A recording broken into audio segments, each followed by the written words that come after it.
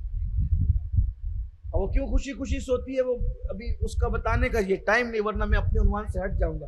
بہت خوشی خوشی سوتی ہے وہ، اس کو کوئی ٹینشن نہیں ہوتا، خوشبو لگی ہے، کمرہ سجا ہے۔ پہلی رات کی دلہن کا کمرہ سجا ہوتا ہے کہ نہیں؟ دیکھو حضور نے ایک بات کہی، اب اس کی ڈیپ میں جاتے جائیے اور خوش ہوتے جائیے۔ پہلی رات کے دلہن کا لباس بھی نیا ہوتا ہے، وہاں بھی کفن نیا ہے۔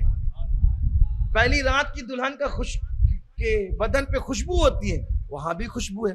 اس کا کمرہ سجا ہوتا ہے، اس کی بھی قبر سجی ہوئی ہے۔ اب ایک اور بات کہی دوں، حالانکہ ٹائم کی قلت ہے لیکن کہی دیتا ہوں تاکہ یقین پیدا ہو جائے کسی کے دل میں۔ وہ چادر منہ پہ ڈال کر کے آنکھ بند کر کے پڑی رہتی، وہ سوتی نہیں ہے۔ پہلی رات کی دلہن سوتی، سہیلیاں سمجھ رہی سو گئی، نندے سمجھ رہی سو گئی، سانس سمجھ رہی سو گئی، کوئی اس کے دل سے تو پوچھے کہ وہ آنکھ بند کر کے چہرے پہ چادر ڈال کر پڑی ہے، کیوں پڑی ہے؟ کسی کا انتظار ہے، کسی کا انتظار ہے۔ ارے ماں کو چھوڑائی، کس کا انتظار ہے؟ باپ کو چھوڑائی، کس کا انتظار ہے؟ بچپن کی سہیلیاں چھوڑائی، کس کا انتظار ہے؟ دوست احباب چھوڑائی، بابل کا گھر چھوڑائی، کس کا انتظار ہے؟ اگر تجھے نہیں پتا کوئی آنے والا ہے، کون آئے گا؟ کہ وہ میرا محبوب آئے گا، وہ محبوب آئے گا اور وہ چادر ہٹائے گا، اور چادر ہٹائے گا تو برسوں کے خواب پورے ہو جائیں گے، برسوں کے خواب شرمندہ تعبیر ہو جائیں گے۔ یہی تو پہلی رات کی دلہن ہے۔ قربان میرے نبی پر، ایک جملہ کہا اور سمندر کو کوزے میں سمیٹ دیا۔ فرشتے کہتے ہیں سو جیسے پہلی رات کی دلہن سوتی ہے۔ تو جیسے دلہن سوتی ہے عطر لگا کے، خوشبو لگا کے، نئے کپڑے پہن کے، آنکھ بند کر کے، کس کے انتظار میں؟ محبوب آنے والا۔ تو وہاں تو وہ دنیا کا محبوب آتا ہے، یہاں کون سا محبوب آ رہا ہے قبر کے اندر؟ یہ قبر میں کون سا؟ پھر بات آئی یقین کی، پھر بات آئی یقین، کون سا محبوب آ رہا ہے؟ یہ حدیث ہے، بخاری شریف اٹھا کر کے آپ پڑھیں، یہ نم کا نومت الرس میں وہیں سے سیاستہ سے پڑھ رہا ہوں آپ کے سامنے. کون محبوب آ رہا ہے پہلی رات کی اس دلہن کے، جو پہلی رات کی دلہن کی طرف رہے؟ کہا اس کا محبوب اس کا شوہر ہے، اور میرا محبوب اس وہ ہے جس کا میں کلمہ پڑھا کرتا تھا. اور جب حضور آتے ہیں تو پھر کیا ہوتا ہے تو اب وہ دیکھنے کے بعد ہی پتہ چلے گا.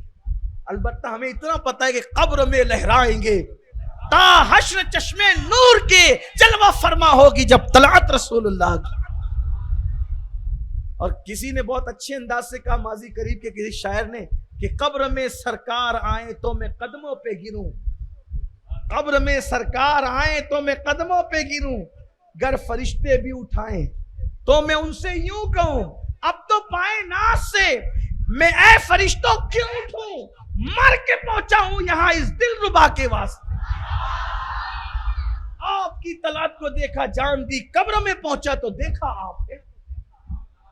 آپ کی طلعت کو دیکھا جان دی، قبر میں پہنچا تو دیکھا آپ ہے. مصطفیٰ ذات یکتا آپ ہے، یک کو جس نے یک بنایا آپ ہے. حضور اکرم صلی اللہ علیہ وسلم اللہ کے بندو یقین پیدا کرو، قبر بھی بہت خوبصورت ہے. کس کی؟ مومن کی. جنہوں نے حضور سے وفا نہیں کی، حضور کی فرما برداری نہیں کی، نافرمانی کی، طبیعت کے مطابق زندگی گزارتے رہے، ان کی قبر کا یہ حال نہیں. جو حضور سے وفا کرے، اپنی طبیعت کی بجائے حضور کی شریعت پر جیے، کسی اور کو آئیڈیل بنانے کی بجائے رسول اللہ کو آئیڈیل بنائے، پھر اس کی زندگی بھی بے مثال ہے، اس کی موت بھی بے مثال. بات دور نکل گئی. عرض کر رہا تھا کہ حضور علیہ السلام جب جاتے تھے بیمار کو دیکھنے کے لیے، اس کے بستر پہ بیٹھ جاتے، اور بستر پہ بیٹھ کر پھر اس کی پیشانی پہ ہاتھ رکھ کے کہتے تھے کیسے ہو. پیشانی پہ ہاتھ رکھ، وہ مرد ہوتا اس کی پیشانی پہ ہاتھ رکھ کے کہتے کیسے ہو. سر بالی انہیں رحمت کی ادا لائی ہے، حال بگڑا ہے تو بیمار کی بن آئی ہے. جس کے بستر پہ وہ آ کے بیٹھ جائے پھر اس کا کیا حال ہوگا. اور وہ اللہ اکبر جس کی پیشانی پہ ہاتھ رکھ دے، رسول اللہ جس کی پیشانی پہ ہاتھ رکھ دے، ہے نام میں ان کے اتنا اثر، جی اٹھتے ہیں مردے بھی سن کر. وہ حال اگر خود ہی پوچھے بیمار کا عالم کیا ہوگا. وہ بیمار سے پوچھے کیسے ہو تو پوچھتے تھے کیسے ہو، پھر پوچھتے تھے کوئی کچھ دل چاہتا ہے کھانے پینے کا، کیا کھانے کا دل چاہتا ہے بولو تو تمہیں منگا کر دے. مریضوں کے ساتھ یہ کرتے تھے. اور جو دل چاہتا تھا اگر اس کے لیے نقصان دہ نہیں ہوتا تھا منگا کر دیتے تھے کہ لو کھاؤ لو پیو. اور پھر فرماتے تھے گھبرانا نہیں، تم اچھے ہو جاؤ. یہ ہے عیادت کا طریقہ. اور بیمار کو دیکھنے جایا کرو. میرے آقا علیہ السلام فرماتے ہیں جو بیمار کو دیکھنے جاتا ہے ہر قدم پر اللہ اس کو 1 سال کی عبادت کا ثواب عطا فرماتا ہے. جب تم بیمار کو دیکھنے جاتے ہو تو تم رحمتوں کے پھول چنتے ہو، اور جب بیمار کے پاس بیٹھتے ہو تو اللہ کی رحمت میں غوطہ لگاتے رہتے ہو. اور بیمار کی دعا اللہ رد نہیں کرتا. جو بیمار کو دیکھنے جاتا ہے، جب وہ بیمار کو دیکھنے جاتا ہے تو اس کے نامہ اعمال میں گناہ رہتے ہیں. جب بیمار کو دیکھ کر وہ واپس آتا ہے تو اللہ اس کے گناہوں سے اس کو پاک کر دیتا ہے. بیماروں کو دیکھنے جانے کی بڑی فضیلت ہے. تو حضور علیہ السلام کا طریقہ یہ تھا. ہم لوگ جاتے ہیں تو کیا کرتے ہیں، پہلے تو انہیں بتا دیا، پھر اس کے بعد کہتا آپ کو ہوا کیا ہے، تو یہ ہوا، ارے یہ ہوا کہ آپ کو، یعنی وہ کل مرنے والا وہ ابھی مرے کہ یہ حالت. ڈراتے اس کو، ارے یہ ہو گیا، ایسا ہو گیا. ایسے نہیں کرنا میرے بھائی. اللہ کے رسول علیہ السلام فرماتے اس کو ہمت دو، اس لیے کہ تم کو کچھ نہیں ہوگا، تم اچھے ہو جاؤ گے. کیونکہ اگر اس کی موت لکھی ہے تو تمہارے جملے سے اس کی موت تھوڑی ٹلے گی، لیکن کم سے کم اس کا حوصلہ تو بڑھے گا. بیمار کا حوصلہ بڑھانا چاہیے. عیادت کا مطلب یہ ہے. تو پھر اللہ کے رسول علیہ السلام اس کے کھانے پینے کی چیز، تو اللہ کے حبیب علیہ السلام گئے اور وہ عیسائی جو مریض تھا ابو جہل کا غلام، اس کے بستر پہ جا کے بیٹھ گئے. اور وہ بخار اس کو سخت تھا، اور بخار کے اندر وہ بے چین تھا، اور وہ بخار کے اندر کچھ کا کچھ نہیں. جب بخار زیادہ ہو جاتا ہے، بہت شدت کا بخار ہوتا ہے تو آدمی کچھ بھی بکنے لگتا ہے. تو وہ بخار میں بک بک کر رہا تھا اور کہہ رہا تھا مجھے سب نے ضائع کر دیا، مجھے سب نے ضائع کر دیا. وہ جب کہتا نا مجھے سب نے ضائع کر دیا تو حضور اس کی پیشانی پہ ہاتھ رکھ کے کہتے ہیں مگر محمد تو تیرے سرانے موجود ہیں صلی اللہ علیہ وسلم. پھر وہ کہتا کہ مجھے سب نے ضائع کر دیا. پھر میرے آقا اس کی پیشانی پہ ہاتھ رکھ کے کہتے مگر محمد تو تیرے سرانے موجود ہے. اس کو جب تک راحت نہ ہوئی دیر تک حضور اس کے پاس بیٹھے رہے. جب اس کو راحت ملی تو حضور اٹھ کر کے جانے لگے. تو صحابہ نے پوچھا یا رسول اللہ صلی اللہ علیہ وسلم ایک عیسائی وہ بھی ابو جہل کے غلام کے پاس آپ نے اتنا وقت عطا فرمایا, آپ ضروری کام سے جا رہے تھے وہ چھوڑ کر آپ یہاں بیٹھ گئے. میرے آقا نے فرمایا اے میرے صحابہ کسی بیمار کے سرانے چند لمحے بیٹھ جانا رات بھر جاگ کر عبادت کرنے سے بہتر ہے. چند لمحے کسی مریض کے سرانے بیٹھ جانا پوری رات جاگ کر عبادت کرنے سے بہتر ہے. یہ اپنے نبی کا اخلاق ہے, یہ اپنے نبی کا کردار ہے. آئیے ہم اس کو اختیار کریں, سیرت کو پڑھیں, سیرت النبی کو پڑھیں. اردو زبان میں بھی مختصر کتابیں, ایک تو بہت مختصر ہے گلدستہ سیرت النبی, آپ اگر چاہیں تو یہ مرکز پر مل سکتی ہے آپ کو, اپنے مرکز جامع مسجد یا رسول اللہ پر. اس سے اور زخیم آپ کو چاہیے تو مولانا عبد المصطفیٰ اعظمی صاحب کی, مولانا عبد المصطفیٰ اعظمی صاحب کی ہے سیرت مصطفیٰ. تھوڑی یہ زخیم ہے, اور تفصیل سے پڑھنا ہے تو ضیاء النبی نام کی کتاب ہے پیر کرم شاہ اظہری صاحب کی, اس کو ایک بار آپ پڑھ لیں, ایک مرتبہ آپ اس کو پڑھیں, حضور کی سیرت کو پڑھیں. اسی طرح ایک کتاب اور آئی ہے حضرت امیر سنی دعوت اسلامی کی لکھی ہوئی ہے پیغمبر رحمت صلی اللہ علیہ وسلم. ایک بار اس کتاب کا مطالعہ کریں. میری گزارش ہے جس نبی کا جب کلمہ پڑھتے ہو ان کی سیرت ہمیں پتہ ہونی چاہیے. کم سے کم اتنا تو پتہ ہو کہ اگر کوئی غیر مسلم ہم سے پوچھ لے کہ تمہارے نبی سے متعلق یہ بات ہے تو تم کیا کہتے ہو, تو آپ کم سے کم اس کو ایکسپلین کر سکو, اس کو سمجھا سکو, اس کو بتا سکو, اس کو مطمئن کر سکو. اگر میں تو آپ سے یہ کہتا ہوں ہم بہت ساری چیزیں ہمیں کرنے کی ضرورت نہیں ہے, ہمیں صحیح طور پر صرف اپنے نبی پاک کی سیرت پیش کرنے کی ضرورت ہے. اگر آج بھی دنیا میں ہم نے اپنے نبی کی سیرت پیش کر دی نا تو میں امید کرتا ہوں کہ لوگ اسلام کے دامن میں پناہ لینے پہ مجبور ہو جائیں گے. میری تقریر ختم ہو گئی, لیکن اگر آپ مجھے تھوڑا سا وقت دے تو میں آپ کو بتاؤں کہ حضور کی سیرت کیا ہے. ایک بات بتاؤں گا آپ کو سمجھ میں آئے گا کہ کتنے لوگ متاثر ہوں گے, آپ کو سمجھ میں آئے گا حضور کی سیرت کیا ہے. یہاں تک کسی کی نظر پہنچی نہیں جہاں تک میرے نبی کی نظر پہنچی. ایک صحابی تھے, نوجوان صحابی, ان کا بچہ گم ہو گیا. ایک نوجوان صحابی, دیکھو حضور کی سیرت کا باب دیکھو. یہ آپ بتائیں نا, غیر مسلموں کو بتائیں, عیسائیوں کو بتائیں, یہودیوں کو بتائیں, مشرکوں کو بتائیں. میرا ایمان ہے کہ کوئی کبھی رسول اللہ کو گالی دینے کی جرات نہیں کرے گا, وہ حضور کا احترام کرنے پہ مجبور ہو جائے گا, کیونکہ حضور کی سیرت ہم نے لوگوں کو بتائی نہیں ہے. لوگ ہمیں دیکھ کر سمجھتے ہیں کہ جیسے یہ ہیں, یہ جیسے مسلمان, یہی پیغمبر رحمت کی زندگی تھی, معاذ اللہ یہی ان کی تعلیمات تھی. ہمیں دیکھ کر لوگوں کو غلط فہمی ہو رہی. بتاؤ لوگوں کو, پہلی بات تو سیرت کے رنگ میں ہم خود رنگے تاکہ لوگوں کو پتا چلے جب غلام اس قدر با اخلاق ہے تو جس سے اس نے اخلاق سیکھا ہے اس رسول اللہ کے اخلاق کیا ہوں گے, ان کی زندگی کیا ہوگی. لیکن ہم تو بالکل بگڑ ہی گئے. ہمارا ماں باپ کے ساتھ اچھا سلوک نہیں ہے. جو کام اپنے ماں باپ کے ساتھ اچھا سلوک نہ کرے وہ دوسروں کے ساتھ کیا اچھا سلوک کرے گی. جو اپنی بیوی جو شریک حیات ہے, پارٹنر ہے, لائف پارٹنر ہے, اس کے ساتھ ہمارا سلوک اچھا نہیں ہے, وہ دوسروں کے ساتھ کیا اچھا سلوک کریں گے.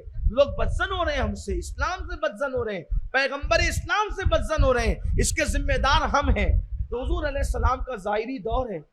ایک جوان صحابی کا بچہ گم ہو گیا, صبح سے ڈھونڈ رہے, ڈھونڈتے ڈھونڈتے تھک گئے. بالآخر اللہ کے رسول مصطفیٰ جان رحمت صلی اللہ علیہ وسلم کی بارگاہ میں حاضر ہوئے اور عرض کی یا رسول اللہ میرا بچہ گم ہو گیا. آقا میرا بچہ گم ہو گیا, کرم فرمائے حضور, میرا بچہ کہاں مل سکتا ہے, میری رہنمائی فرمائے. اس محفل میں ایک اور محفل تو سجی ہوئی تھی, اس میں ایک اور صحابی تھے. انہوں نے عرض کی یا رسول اللہ ان کے بچے کو میں پہچانتا ہوں. ایسا ہوتا ہے نا کہ محلے کے لوگ محلے کے بچوں کو سبھی کو پہچان. یا رسول اللہ میں ان کے بچے کو پہچانتا ہوں, وہ فلاں صحابی کا جو کھجور کا باغ ہے اس میں بہت سارے بچے کھیل رہے ہیں, انہی بچوں میں ان کا بچہ بھی کھیل رہا ہے, میں نے دیکھا ہے. جیسا انہوں نے سنا دیر سے بچہ گم تھا, کھڑے ہوئے اور جانے لگے. حضور نے فرمایا ادھر آؤ, میرے پاس آؤ. وہ لوٹ کر کے آئے تو اللہ کے رسول علیہ السلام نے فرمایا دیکھو وہاں مدینے کے اکثر بچے کھیل رہے ہیں, تو جب تم جانا ظاہر سی بات ہے تم جاؤ گے تو بے قابو، یہیں سے تم بے قابو ہو، تو وہاں جا کر تو بچے کو دیکھ کر اور بے قابو ہو جاؤ گے، اس کو سینے سے چمٹاؤ گے، چومو گے، بیٹا بیٹا کہہ کے پکارو گے۔ ایسا کچھ نہیں کرنا تم نے، وہاں جا کے ایسا کچھ نہیں کرنا۔ اپنے بچے کو لینا وہاں سے، اور لینے کے بعد بیٹا بعد میں کہنا، چومنا بعد میں، سارا پیار بعد میں دینا۔ انہوں نے پوچھا یا رسول اللہ صلی اللہ علیہ وآلہ وسلم، کیا بچوں کے حوالے سے قانون بدل گیا؟ آپ ہی نے تو ہمیں چومنے کا، پیار کرنے کا، محبت کرنے کا بچوں سے طریقہ سکھایا۔ جو پیار نہیں کرتے تھے بچوں سے، آپ نے فرمایا جو رحم نہیں کرتا اس پہ رحم نہیں کیا جاتا۔ لیکن یا رسول اللہ آپ ایسا کیوں فرما رہے ہیں، وہاں کیوں نہ کریں، کوئی خاص بات ہے؟ آقا فرماتے ہیں ہاں، وہ جو بچے کھیل رہے ہیں ان بچوں میں بدر اور احد میں جو صحابہ شہید ہوئے تھے ان کے یتیم بچے بھی ہیں، ان کے یتیم بچے بھی کھیل رہے ہیں۔ اگر ان یتیموں کے سامنے تو اپنے بچے کو چومے گا تو ان بچوں کو اپنا فوت شدہ باپ یاد آ جائے گا اور ان کا زخم ہو رہا ہو جائے گا، ان کا دل دکھے گا، دل ٹوٹے گا۔ تو یتیموں کے سامنے اپنے بچے کو بیٹا کہہ کے مت پکارنا، پیار نہ کرنا، ورنہ ان کو اپنی یتیمی کا داغ یاد آ جائے گا۔ آپ مجھے بتائیں دنیا میں ہے کوئی ایسا جو یتیم بچوں کا اس طرح خیال کریں؟ تو یہ اپنے نبی کی سیرت ہے۔ اس سیرت کو عام کرنے کی ضرورت ہے۔ بڑی معذرت کے ساتھ ہم نے سب کی سیرت کا پرچار کیا، ہم نے بہتوں کی سیرت کا پرچار کیا، ہم پوری زندگی اس لیڈر، اس بندے، اس بندے، سب کی زندگیاں بیان کرتے رہے، لیکن اگر ہم نے کسی کی زندگی بیان کرنے میں کوتاہی کی ہے تو وہ اس رسول کی زندگی ہے جس کی شان میں اللہ نے پورا قرآن نازل فرمایا۔ ہر مسلمان، یہ صرف علماء کی ضرورت، یہ صرف علماء کی ذمہ داری نہیں ہے، یہ صرف مشائخ کی ذمہ داری نہیں ہے، ہر کلمہ پڑھنے والے مسلمان کی ذمہ داری ہے کہ وہ اپنے نبی کی زندگی کا پرچار کرے، اپنے نبی کی زندگی کو عام کرے۔ اللہ تعالیٰ ہم سب کو توفیق عطا فرمائے۔ میلاد النبی کی شب آنے میں صرف 2 یا 3 شب باقی ہے۔ میری گزارش ہے کہ روزانہ 1000 مرتبہ اللہ کے رسول علیہ السلام پہ درود شریف پڑھنے کی عادت بنائیں۔ 1000 بار نہیں پڑھ سکتے 500 بار پڑھو، اور صلی اللہ علیہ وآلہ وسلم یہ سب سے مختصر درود شریف ہے۔ اگر اس کو آپ 1000 بار پڑھو گے تو 20 منٹ میں 1000 بار مرتبہ درود شریف ہو جائے گا۔ اگر آپ زیادہ مصروف ہیں، حالانکہ جس رسول نے پوری زندگی ہمارے لیے مغفرت کی دعا کی ہے ان کے لیے 20 منٹ نکالنا کیا بڑی بات ہے۔ اور پھر ہمارا مقدر جو 1000 مرتبہ روزانہ درود شریف پڑھے گا اس کی روح بعد میں نکالی جائے گی، پہلے جنت میں اس کا مقام اور محل اس کو دکھایا جائے گا، دنیا ہی میں اس کو جنت دکھائی جائے گی، بعد میں اس کی روح نکالی جائے گی۔ اس لیے 20 منٹ کا ٹائم نکالو اپنے نبی پر درود پڑھنے کے لیے، اور عادت بناؤ کہ روزانہ حضور پر جو وہ 1000 بار درود شریف پڑھو۔ 20 منٹ کیا بڑی بات ہے۔ چائے پینے جاتے ہیں، گھنٹوں ہوٹل پہ بیٹھ جاتے ہیں، اخبار پڑھتے ہیں، گھنٹوں لگا دیتے ہیں، واٹس ایپ دیکھتے ہیں، گھنٹوں لگا دیتے ہیں۔ میرے بھائی اپنی آخرت کے لیے بھی کچھ کیجئے۔ میرے آقا علیہ السلام فرماتے ہیں جو دنیا میں مجھ پر جتنا کثرت سے درود پڑھے گا وہ اتنا زیادہ آخرت میں مجھ سے قریب رہے گا۔ اگر حضور علیہ السلام کی قربت چاہتے ہو تو درود شریف پڑھو، اور پھر درود پڑھنے والا اللہ کے نزدیک کتنا محترم ہو جاتا ہے۔ بخاری شریف کی حدیث ہے من صلی علیہ واحدہ صلی اللہ علیہ عشرہ۔ میرے آقا فرماتے ہیں تم میں سے کوئی مجھ پر ایک بار درود پڑھتا ہے تو اللہ اس پر 10 مرتبہ درود نازل فرماتا ہے۔ تم نبی پہ درود پڑھتے ہو، اللہ تم پر درود نازل فرماتا ہے۔ تم ایک بار پڑھتے ہو، اس کے بدلے میں اللہ تم پہ 10 بار درود نازل فرماتا ہے۔ یہ ہے درود شریف کی برکت، اس لیے درود پڑھو، 1000 بار پڑھو، وقت نہیں ہے 500 بار تو پڑھو ہی پڑھو۔ مختصر درود شریف کیا ہے؟ صلی اللہ علیہ وآلہ وسلم، صلی اللہ علیہ وآلہ وسلم۔ جو 1000 بار درود پڑھے گا، کثرت سے درود پڑھے گا، مرنے کے بعد اس کے جسم کو قبر کی مٹی نہیں کھا سکتی، اس کا جسم صحیح سلامت رہے گا۔ ایسے بہت سارے لوگوں کو دیکھا گیا جو درود پڑھنے کے عادی تھے تو اللہ تعالیٰ نے ان کے جسموں کو قبر میں محفوظ رکھا، ان کا کفن بھی میلا نہیں ہوا۔ اس لیے درود شریف پڑھنے کی عادت ڈالیں، درود کی بہت برکت ہے۔ ایک شخص تھا بہت پاپی، بڑا مجرم، بڑا گنہگار، اپنے بیٹے کے ساتھ حج کے لیے نکلا، راستے میں اس کا انتقال ہو گیا۔ انتقال ہوا، اس کے بیٹے نے اس کے اوپر چادر ڈال دی، چادر ڈالی تو کیا دیکھا کہ تھوڑی ہی دیر میں اس کا چہرہ گدھے کی طرح ہو گیا۔ جا رہا تھا حج کے لیے، گنہگار اتنا تھا کہ حج کو تو پہنچ نہیں پایا، لیکن مرا تو چہرہ گدھے کی طرح ہو گیا۔ بیٹے کو اور صدمہ ہوا، پہلے تو یہ مر گیا، اس کے بعد باپ کا چہرہ گدھے کی طرح ہو گیا، شکل بدل گئی، رویا، روتے روتے آنکھ لگی۔ جب آنکھ لگی تو کیا دیکھا کہ خواب میں ایک نورانی چہرے والے، کالی زلفوں والے، سیاہ داڑھی والے، جن کے بدن سے خوشبو کی لپیٹیں اٹھ رہی تھی، اور لباس بالکل صاف ستھرا تھا، صاف و شفاف تھا لباس۔ وہ آئے، آنے کے بعد چادر ہٹائی اور اس کے چہرے پہ ہاتھ پھیرا۔ جب ہاتھ پھیرا تو اس کا چہرہ 14ویں رات کے چاند کی طرح چمکنے لگا۔ پھر چادر ڈالی اور جب واپس جانے لگے تو اس نے دامن تھام کر کہا، محترم کون ہے؟ احسان کرنے والے میرے محسن کون ہے؟ اس مصیبت میں آپ نے، اس مسافرت میں آپ نے احسان کیا، میں لوگوں کو بتا تو سکوں کہ کس نے احسان کیا۔ مڑ کے کہا نہیں پہچانتا، بتائیں نا آپ کون ہے؟ کہا کہ تو جس کا کلمہ پڑھتا ہے وہی محمد الرسول اللہ ہے۔ کہا حضور آپ آئے ہیں، میرا باپ تو بہت گنہگار تھا، پاپی تھا، آپ نے اس کا چہرہ چمکایا۔ کہا تھا گنہگار لیکن مجھ پہ درود پڑھتا تھا، تو جو مجھ پہ درود پڑھتا میں اس کو کیسے بھول سکتا ہوں۔ اور پھر حضور تشریف لے گئے تو آنکھ کھلی تو پورا ماحول خوشبو سے معطر تھا۔ چادر ہٹا کے دیکھا تو جیسے خواب میں چہرہ چمک رہا تھا ویسے بیداری میں بھی چہرہ چمک رہا تھا۔ اگر چاہتے ہو کہ جنازے میں بھی چہرہ چمکے، میرے آقا پہ درود پڑھنے کی عادت ڈالو۔ اللہ تعالی ہم سب کو توفیق عطا فرمائے۔ دوران گفتگو کوئی غلطی ہو تو اللہ معاف فرمائے۔